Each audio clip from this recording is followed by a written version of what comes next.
सदरील आरोपी महिला ही 40 वर्षांची असून युवक हा अवघा 25 वर्षांचा होता. युवकाचे स्वतःचे फळांचे दुकान त्या महिलेच्या घराजवळ होते. गेल्या 2 महिन्यांपासून त्यांच्यात प्रेमसंबंध सुरू होते.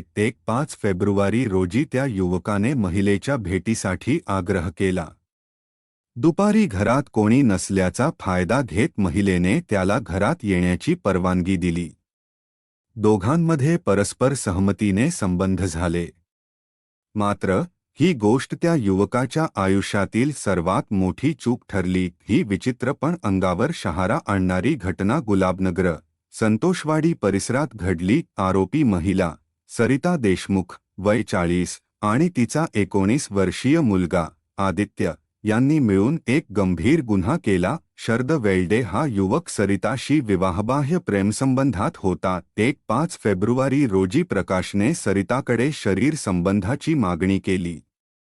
घरात कोणी नसल्याचा फायदा घेत सरिताने होकार दिला, पण दरवाजाची कडी लावणं विसरले.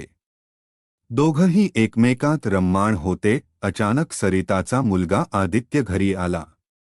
त्याने आईला प्रकाशसोबत नको त्या अवस्थेत पाहिलं आणि आरडाओरडा सुरू केला.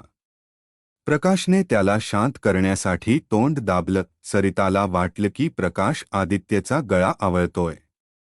त्यामुळे तिने कोणताही विचार न करता पाठीमागून एक क्रिकेट बॅट उचलली आणि प्रकाशच्या डोक्यावर जोरात मारली.